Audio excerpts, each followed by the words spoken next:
नमस्कार विद्यार्थी मित्रांनो, मी आकाश जाधव तुम्हा सर्वांसमोर आजचा नवीन टॉपिक घेऊन आलेलो आहे. तो म्हणजे फोटोसिंथेसिस, ज्याला आपण प्रकाश संश्लेषण म्हणून ओळखतो, जी आपल्या पूर्ण पृथ्वी तलावरती कुठेही लिव्हिंग बीइंग जन्माला येण्यासाठी किंवा त्याचं पोषण होण्यासाठी आवश्यक असणारी सर्वात महत्त्वाची अशी फंडामेंटल प्रोसेस म्हणून आपण त्याच्याकडे पाहतो. या प्रोसेसमध्ये आपल्याला जे काही आपले ऑर्गॅनिक किंवा इनऑर्गॅनिक कंपाऊंड्स आहेत त्याचा वापर करून कशा पद्धतीने एनर्जी जनरेशन किंवा ग्लुकोज जनरेशन होतं हे आपल्याला पाहायला मिळतं. आणि हे कोण करतं? ज्यांच्यामध्ये क्लोरोफिल पिगमेंट्स आहेत ते असे वनस्पती करत असतात. तुम्ही जर राईट स्क्रीनवरती पाहत असाल तर तुम्हाला प्रोसेस ऑफ फोटोसिंथेसिसमध्ये सूर्यफुलाचं एक झाड घेऊन दाखवलेलं आहे आणि त्यामध्ये कशा पद्धतीनं ते ग्लुकोज तयार करतं, शुगर्स तयार करतात हे इथे आपल्याला दिसतं. स्क्रीनवरती लेफ्ट साईडला तुम्हाला फोटोसिंथेसिसमध्ये ज्या काही फेजेस घडत असतात त्याबद्दलची माहिती दिसते. तर आपण आता या चर्चेला सुरुवात करूया. सो फर्स्ट ऑफ ऑल तुम्हाला एक गोष्ट कळणं फार गरजेचं आहे की फोटोसिंथेसिसमध्ये आपण लाईट एनर्जी वापरतो, ज्याला आपण सूर्यप्रकाश म्हणतो. दुसरं म्हणजे CO2चा वापर करतो, कार्बन डायऑक्साईड, जे तुम्ही इथे पाहताय स्क्रीनवरती. त्यानंतर आपण पाण्याचा वापर करतो. या सर्व 3 घटकांचा वापर करून आपण अन्न म्हणजे ग्लुकोज तयार करत असतो. आणि या प्रोसेसमध्येच एक बाय प्रोडक्ट तयार होतं, ते म्हणजे ऑक्सिजन. हे ऑक्सिजन हे या फोटोसिंथेसिसचं बाय प्रोडक्ट आहे. या पूर्ण प्रोसेसला फोटोसिंथेसिस म्हणतात. ज्यामध्ये आपण जर प्रोसेस पाहिली तर आपल्याला काय दिसतं की 6 कार्बन डायऑक्साईडचे मॉलिक्यूल, जर इथे कुठे तुम्हाला स्क्रीनवरती दिसत असेल तर आपण ते घेऊयात. 6 कार्बन डायऑक्साईडचे मॉलिक्यूल, 6 वॉटरचे मॉलिक्यूल्स, हे जेव्हा एकत्र येतात कुठे क्लोरोफिल जे काही आहे त्या ठिकाणी, त्यांचं एकत्रीकरण होऊन सनलाईटचा वापर होऊन क्लोरोफिलमध्ये आपल्याला C6H12O6 हा ग्लुकोज दिसतो, जो इथे दिसतोय. आणि बाय प्रोडक्ट म्हणून 6 ऑक्सिजनचे मॉलिक्यूल्स बाहेर पडताना दिसत असतात. ओके, सो हे तर बेसिक आपल्याला समीकरण कळतं आहे की काय होतं नेमकं, कोणकोणते प्रोडक्ट्स यूज केले जातात, इक्वेशन काय आहे त्याचं. ओके, आणि तुम्हाला स्क्रीनवरती काय दिसतं आहे की इथे आपल्याला काही प्रोसेसेस, लाईट फेज किंवा डार्क फेज अशा पद्धतीने तुम्हाला स्क्रीनवरती दिसते. त्यामध्ये नेमकं काय होतं, आणि बरेच विद्यार्थी या प्रोसेसेसमध्येच गंडत असतात की नेमकं लाईट रिॲक्शन काय आहे आणि डार्क रिॲक्शन काय आहे. आणि त्याही पुढे जाऊन काय अडचण येते की C3 प्लांट्स, C4 प्लांट्स आणि कॅम्प प्लांट्स काय आहेत. तर हे सर्व तुम्हाला आजच्या या सेशनमधून लक्षात येईल. सो सर्वप्रथम तर आपण हे कशा अंडर पाहतो? न्यूट्रिशनच्या अंडर. ऑटोट्रॉपिझम आणि हेटरोट्रॉपिझममध्ये जे ऑटोट्रॉपिझम आहेत, स्वयंपोषी आहेत, त्यामध्ये जे फोटोसिंथेसिस आणि केमोसिंथेसिस आहे त्यातील फोटोसिंथेसिस हा मुद्दा आपण पाहणार आहोत. ओके, सो फोटोसिंथेसिसमध्ये आपण एकतर हे स्क्रीनवरती तुम्हाला जे दिसतं आहे की 2 इनऑर्गॅनिक कंपाऊंड्स एकत्र येऊन क्लोरोप्लास्टमध्ये फोटॉनचा वापर करून जे सूर्यापासून मिळालेली एनर्जी आहे त्यापासून ऑर्गॅनिक कंपाऊंड तयार करतात. आणि ते ऑर्गॅनिक कंपाऊंड काय? C6H12O6 आणि 6 ऑक्सिजनचे मॉलिक्यूल आणि वॉटरचे काही मॉलिक्यूल. तर हे आपल्याला इथं पाहायला मिळतं. सो याच्यातले टप्पे कोणते आहेत महत्त्वाचे? एक म्हणजे लाईट रिॲक्शन, ज्याला आपण लाईट फेज म्हणतो, आणि दुसरी म्हणजे डार्क फेज, ज्याला डार्क रिॲक्शन असं म्हणतात.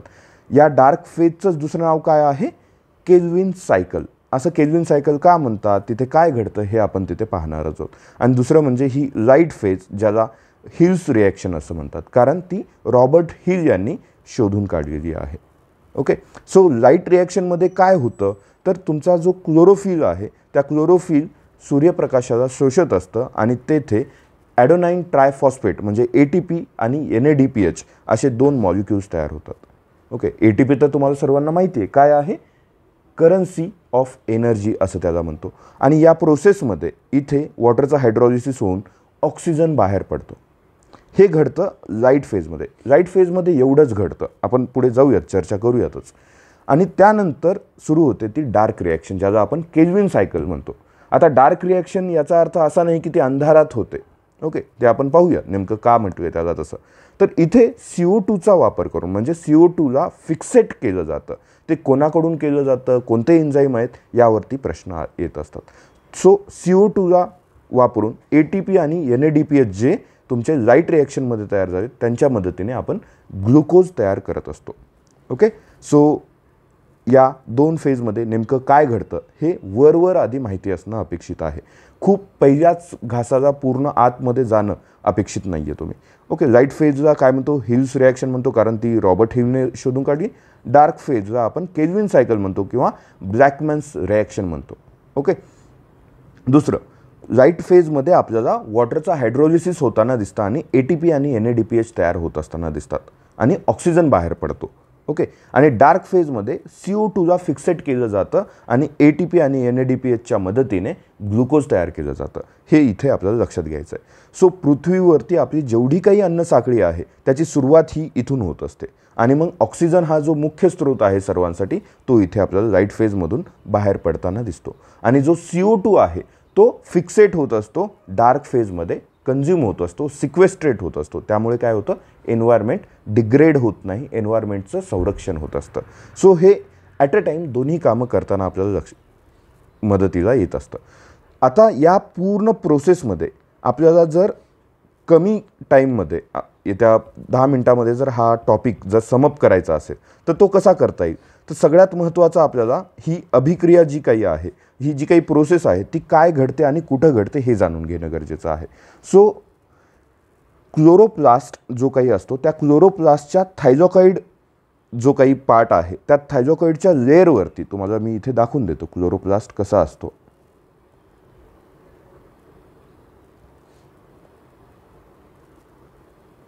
सो या क्लोरोप्लास्टच्या थायलॉकॉइडच्या लेअरवरती या प्रक्रियेची मुळामध्ये सुरुवात होत असते. तुम्ही स्क्रीनवरती पाहू शकत असाल क्लोरोप्लास्ट दिसतोय तुम्हाला, त्याचा जो आउटर मेम्ब्रेन, त्याच्यानंतर इनर मेम्ब्रेन आणि हा थायलॉकॉइड जो तुम्हाला इथे आता ॲरो वगैरे दिसत असेल किंवा मार्क्स दिसत असतील थोडंसं राईट साईडला तुम्ही स्क्रीनवरती पाहाल तर.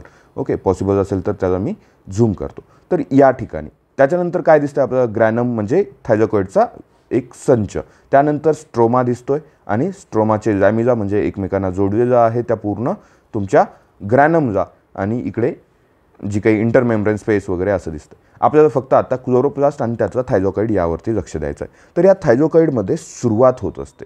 या ठिकाणी हे जे काही पिगमेंट्स आहेत, क्लोरोफिल पिगमेंट्स, हे सूर्यप्रकाश शोषत असतात आणि सुरू होते ती फोटोसिस्टीम 2. फोटोसिस्टीम 2मध्ये नेमकं काय घडतं, आता फोटोसिस्टीम 2 पहिल्यांदा घडतं, देन फोटोसिस्टीम 1 घडत असतं. फोटोसिस्टीम 2मध्ये आपल्याला जवळपास 680 वेवलेंथ असणारा, जे आपण 400 ते 700 आपली जी नॅनोमीटर मायक्रोमीटरची जी आपण म्हणत असतो, काय नॅनोमीटरची वेवलेंथ साईज म्हणतो, जी विजिबल आहे त्यातली जी 680 नॅनोमीटरची वेवलेंथ आहे ती इथे ॲब्झॉर्ब होत असते या फोटोसिस्टम 2मध्ये. मग असाही प्रश्न येतो की सिक्वेन्स लावा जर म्हटलं तर आधी फोटोसिस्टम का फोटोसिस्टम 1, तर आधी फोटोसिस्टम 2 आधी येते आणि तिथे आपल्याला काही घटना घडत असताना दिसतात. इथे तुमच्या या थायलॉकॉइडमध्ये इलेक्ट्रॉन्स एक्साईट होतात आणि हे एक्साईट झालेले इलेक्ट्रॉन्सची भरपाई करण्यासाठी आपल्याला पाण्याचं विघटन करावं लागतं, ज्याला आपण वॉटरचं हायड्रोलिसिस होणं आणि त्यातून ऑक्सिजन बाहेर पडणं असं म्हणत असतो. ठीक आहे, तर हे जेव्हा पाण्याचं हायड्रोलिसिस होतं आणि ऑक्सिजन बाहेर पडतो तो वातावरणात सोडला जातो. हे सगळं कुठं घडतं आहे, लाईट रिॲक्शनमध्ये थायलॉकॉइड या ठिकाणी. आता ही एकदा का इलेक्ट्रॉन एक्साईट झाले की मग एक प्रॉपर ट्रान्सपोर्ट चेन तयार होत असते. आता ही जी इलेक्ट्रॉन ट्रान्सपोर्ट चेन आहे त्याच्या खूप डिटेलमध्ये जाणं अपेक्षित नाही आहे, कारण तुम्ही जर त्याच्या आतमध्ये गेलात तर नेमकं काय घडतं आहे काय नाही या बेसिक्स ज्याच्यावरती प्रश्न येऊ शकतात ते तुम्ही विसरायला लागता. सो आपण फक्त आता तुम्हाला ती इलेक्ट्रॉन ट्रान्सपोर्ट चेन काय असते एवढं स्क्रीनवरती दाखवूयात.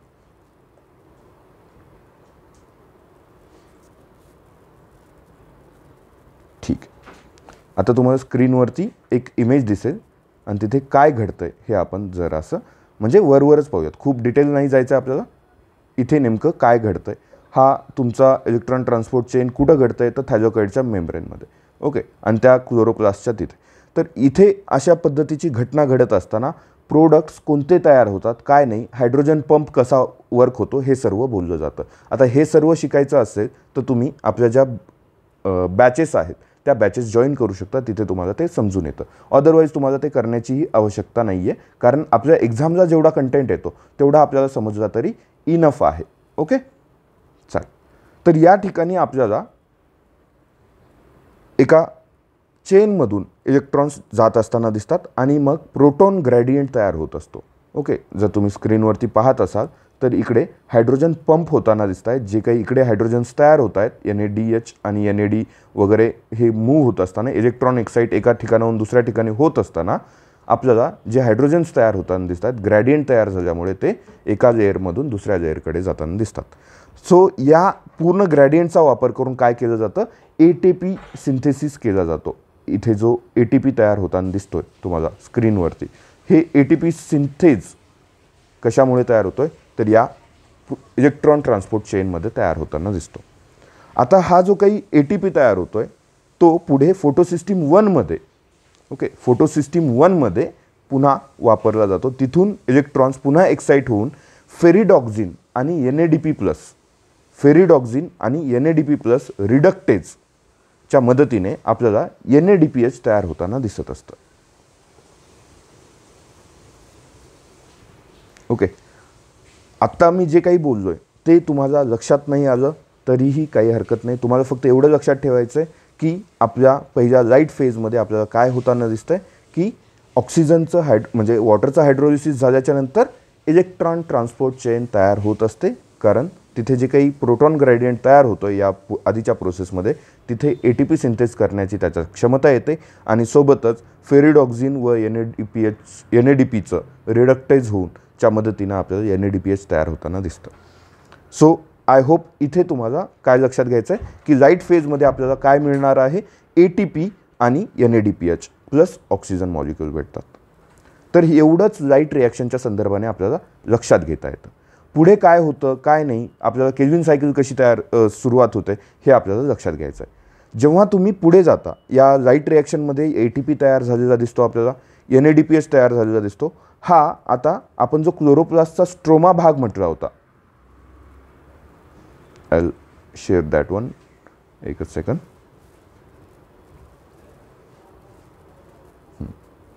तर या क्लोरोप्लास्टच्या स्ट्रोमामध्ये हे ATP आणि NADPH यूज केले जातात.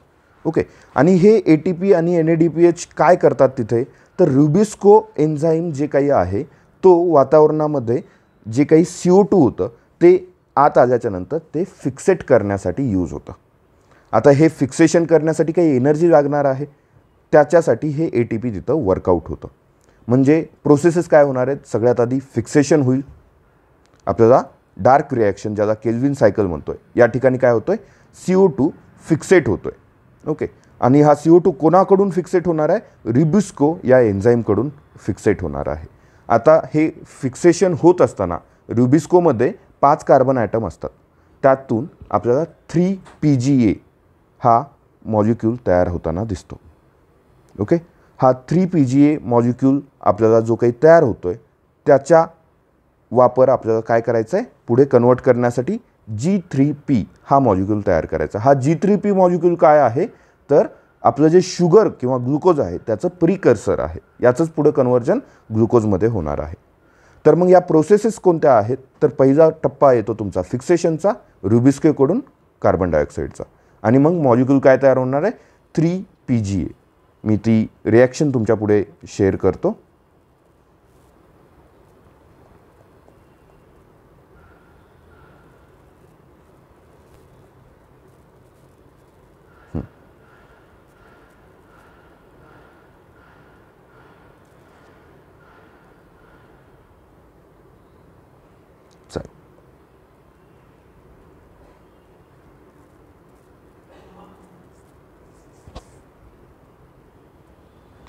तुम्हाला आता दिसत असेल.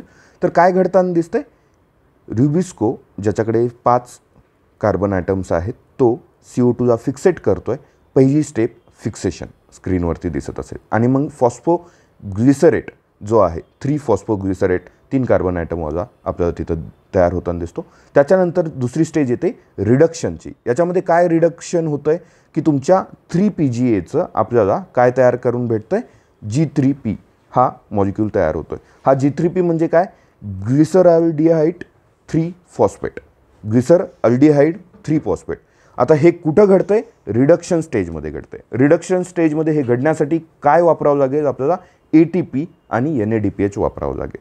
ATP आणि NADPHचा वापर करून आपल्याला जो 3PGA होता त्याचं रूपांतर कशात होताना दिसतंय, G3P म्हणजे काय, ग्लिसर अल्डिहाइड 3 फॉस्फेटमध्ये. हा G3P मॉलिक्यूल पुढे रुबिस्कोमध्ये कन्वर्ट होत असतो. ओके, हे झाली तुमची केल्विन सायकल. म्हणजे रायबिलोज 5 फॉस्फेट हा जो काही तयार होतोय, मग रिजनरेशन स्टेज आहे ती. ही रिजनरेशन स्टेजमध्ये हा जो काही रायबिलोज 5 फॉस्फेट तयार झाला आहे तो पुढे मग कार्बन फिक्सेशनमध्ये अगेन युटिलाइज होणार आहे. म्हणजे आपल्याला काय लक्षात येतं आहे, काही G3P मधून ग्लुकोज तयार होतो, तर काही G3P पुन्हा रुबिस्को किंवा रायबिलोज 5 फॉस्फेटमध्ये कन्वर्ट होताना दिसत असतात.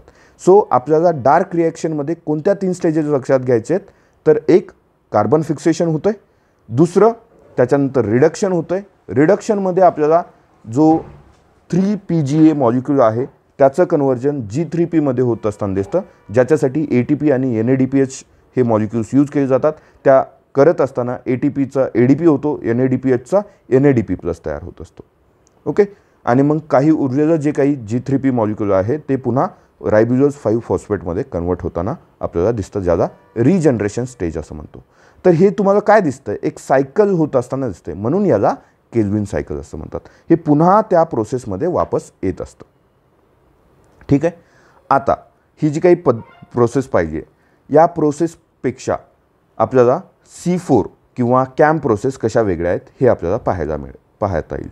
तर C4 आणि कॅम्प प्रोसेसमध्ये नेमकं काय घडतं हे पाहण्यासाठी आपल्याला एक लक्षात घ्यायचं आहे. जसं आपण मागे C3 म्हटलं, तर C3 का म्हटलं, तर कार्बन 3 कार्बन असणारा एक कोणता तरी कंपाऊंड तयार होत होता. तसंच आता पुढे C3च्या नंतर आपल्याला जर C4 बघितलं तर तिथं 4 कार्बन असणारा काहीतरी कंपाऊंड तयार होत असताना आपल्याला तिथे दिसतो. मग याला काय म्हणतात, HSK पाथवे असं म्हणतात. HSK पाथवे का म्हणतात, तर तो हॅच आणि स्लॅक या सायंटिस्ट यांनी तो शोधून काढला, म्हणून त्याला HSK पाथवे असे म्हणतात. ओके, तर तुम्हाला मी आता C4 पाथवे जो काही आहे तो इथे स्क्रीनवरती शेअर करतो. Let's see. जर आपण आता C4 पाथवेकडे बघितलं किंवा C4 सायकलकडे पाहिलं तर एक लक्षात येतं की याला एकतर काय म्हणतात, हॅच अँड स्लॅक पाथवे म्हणतात. ही घटना घडते कुठे, जिथं शुष्क वातावरण आहे, कोरडं वातावरण आहे, गरम वातावरण आहे, अशा ठिकाणी. म्हणजे कोणते आपले पिकं असतील, ऊस आहे, मका आहे, ज्वारी आहे, अशा ठिकाणी अतिशय जास्त इफिशियन्सी वाढावी यासाठी हा पाथवे म्हणजे C3 प्लांट्सपेक्षा इव्हॉल्व झालेले हे आपल्याला प्लांट्स दिसत असतात. अशा प्लांटमध्ये तिथं होतो. हे का घडतं, तर C3 प्लांट्स आपण जेव्हा पाहतो त्या प्रोसेसमध्ये फोटो रेस्पिरेशन होतानाचे चान्सेस जास्त आहेत. म्हणजे जो रुबिस्को आहे तो CO2 सोबत CO2ला फिक्सेशन करताना दिसतो आपल्याला, पण कधी कधी तो जेव्हा आपण सकाळी किंवा संध्याकाळी जेव्हा स्टोमॅटा ओपन होतात तेव्हा फक्त CO2 आत येतो का, नाही, ऑक्सिजन पण येतो. तर अशा वेळी तो ऑक्सिजनसोबत सुद्धा रिॲक्ट होतो आणि मग तिथे रेस्पिरेशन ही प्रोसेस तयार होते. आणि त्या ठिकाणी आपल्याला जे काही प्रोसेस आहे, जी काही सायकल आहे ती वेस्टफुल होते, म्हणजे इफिशियन्सी कमी होते. तर हे फोटो रेस्पिरेशन होऊ नये म्हणून हे प्लांट्स जरासे इव्हॉल्व झाले आणि C4 पाथवे तयार करायला लागले. आणि हे शोधलं कोणी, हॅच अँड स्लॅक यांनी ते शोधलेलं आहे. मग हे घडतं कुठं, जसं आपण लाईट रिॲक्शन आणि डार्क रिॲक्शनच्या संदर्भात काय पाहिलं, थायलॉकॉइडमध्ये आणि स्ट्रोमामध्ये त्या घटना घडतात असं आपण पाहिलं. तर आपला जो काही लिफ्टचा मेम्ब्रेन आहे, त्या लिफ्टच्या मेम्ब्रेनच्या संदर्भात जर आपण पाहिलं, त्याची जर ॲनाटॉमी पाहिजे, आपण सगळ्यात आधी लिफ्टची ॲनाटॉमी बघूयात, म्हणजे तुम्हाला थोडंसं अजून क्लिअर होईल. काय पाहायचं आहे त्या लिफ्टच्या ॲनाटॉमीमध्ये, आपल्याला मेझोफिल सेल्स आणि बंडल शीथ सेल्स हे नेमके कुठं आहेत हे आपल्याला पाहायचं आहे.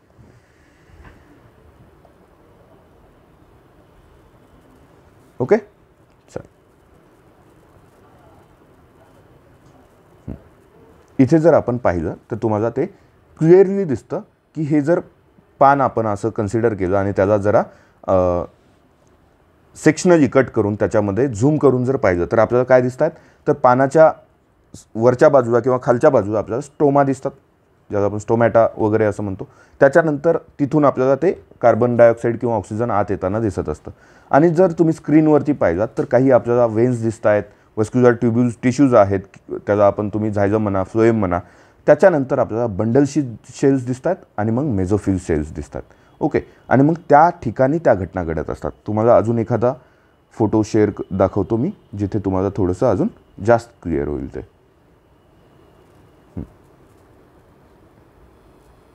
ओके, आता इथे पहा, कुठे गेलं ते.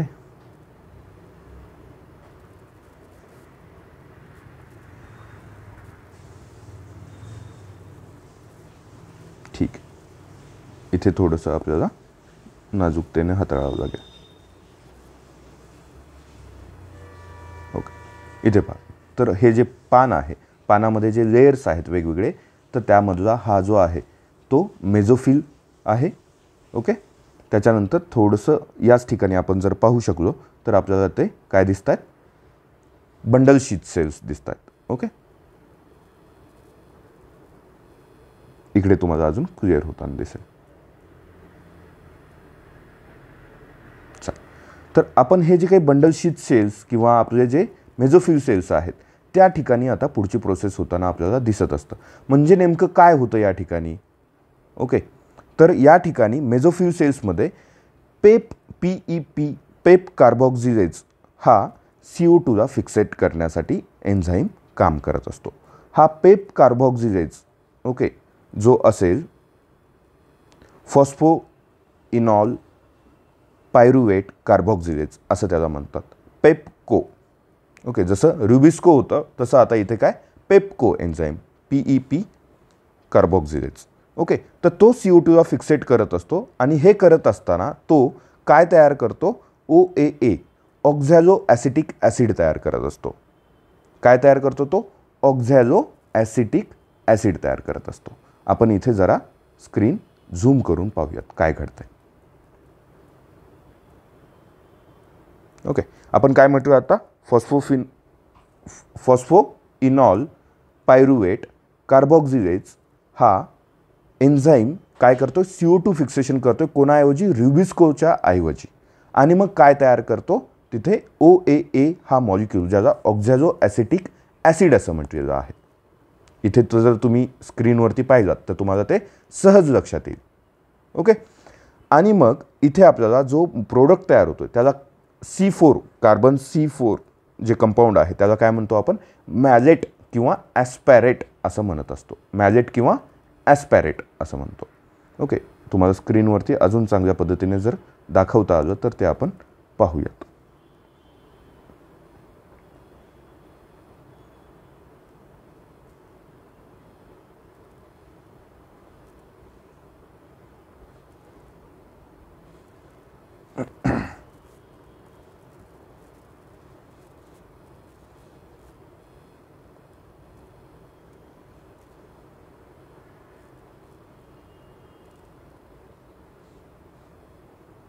छानशी एखादी ॲनाटॉमी कोणीही दाखवलेली नाही आहे जिथे आपल्याला सगळ्या गोष्टी व्यवस्थित क्लिअर होते. पण ठीक आहे, यांच्याबद्दलच ते पुन्हा पुन्हा ती वालीच ॲनाटॉमी दिसते, क्रान्झ ॲनाटॉमी असं म्हटलं त्याला.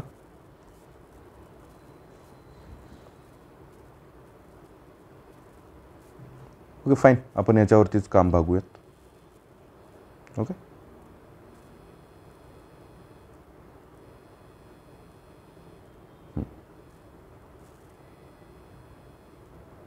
ओके. सो मेझोफिल सेल्समध्ये ही घटना घडल्याच्या नंतर ओके मॅलेट प्रोडक्ट तयार झाल्याच्यानंतर बंडल शीथ सेलमध्ये तो येतो आणि मग बंडल शीथ सेलमध्ये जो मॅलेट आहे तो ब्रेकडाऊन होतो आणि मग CO2 बाहेर पडतो त्यातून.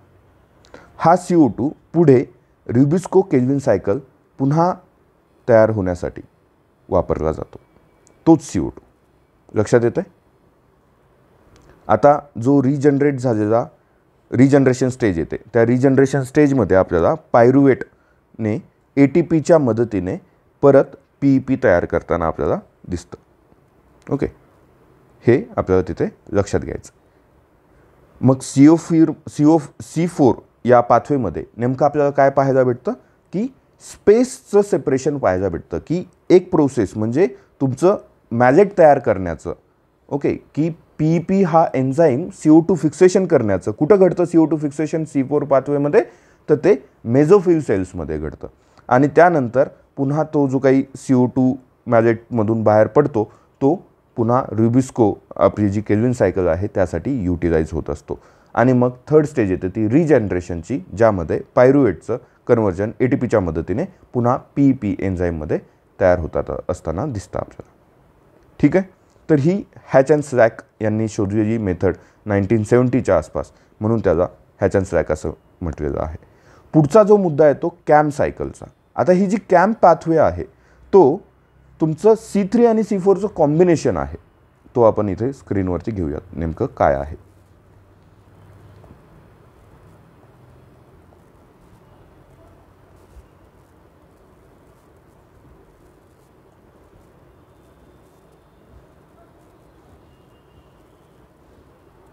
ठीक आहे.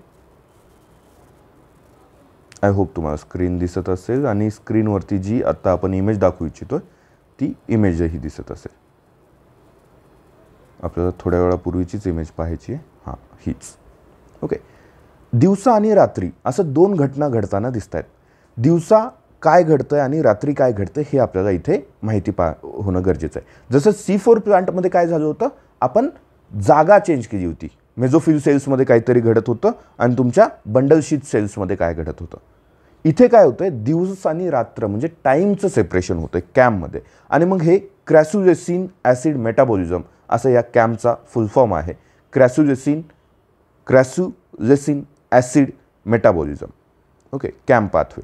मग याच्यामध्ये आपल्याला काय भेटतं, तर वाळवंटी एरिया जो आहे जिथं पाण्याची कमतरता आहे अशा ठिकाणी अशा झाडांना, जसं की कॅक्टस असेल, अननस असेल, ॲग्वे असेल, तेथे पाण्याची बचत करण्यासाठी हा पाथवे युटिलाइज होतो. म्हणजे काय घडत असेल की दिवसा जर स्टोमॅटा ओपन झाला तर ट्रान्सपिरेशन थ्रू खूप सारं पाणी वाया जाऊ शकतं आणि मग त्या ते जे काही झाड आहेत त्यांनी जे काही स्टोअर केलेलं पाणी होतं ते त्यांना युटिलाइज करता येणार नाही. आणि मग आधीच तिथे पाण्याची वानवा आहे, मग त्यात ट्रान्सपिरेशन जर झालं तर मग अवघड. तर मग स्टोमॅटा ओपन करून कार्बन डायऑक्साईड आत घेण्याचं काम कधी करायला पाहिजे, तर ते रात्री करायला पाहिजे. असं इव्हॉल्युशन त्या प्लांट्समध्ये, ज्या प्लांट्समध्ये झालं त्या प्लांट्समध्ये आपल्याला कॅम्प पाथवे पाहायला मिळतो. तर रात्रीमध्ये स्टोमॅटा ओपन होतात, तिथून आपल्याला कार्बन डायऑक्साईड आतमध्ये जाताना दिसतो. तो PEP एन्झाईमसोबत बाइंड होतो आणि CO2 फिक्सेट होऊन ऑक्झॅलो ॲसिटिक ॲसिड जे आपण मागे पाहिलं होतं C4 कंपाऊंडच्या बाबतीत, C4 पाथवेच्या बाबतीत, ते तयार होतं आणि त्यापासून मॅलेट हा मॉलिक्यूल तयार होताना आपल्याला दिसतो, जो तुम्हाला इथं स्क्रीनवरती दिसतोय. हे जे मॅलेट आहे ते मॅजिक ॲसिडच्या फॉर्ममध्ये जे व्हॅक्युल्स आहेत त्या व्हॅक्युलमध्ये स्टोअर होतात. ओके. आणि मग या व्हॅक्युलमधून जो मॅजिक ॲसिड स्टोअर झाला तो पुन्हा मग दिवसा जेव्हा लाईट पडत असते त्या टाईमला ती युटिलाइज होणार आहे. तर स्टोमॅटा बंद असतात तेव्हा मॅलेटमधून CO2 बाहेर पडतो आणि CO2 पासून पुन्हा केल्विन सायकल आपल्याला ग्लुकोज तयार करताना पाहायला मिळते.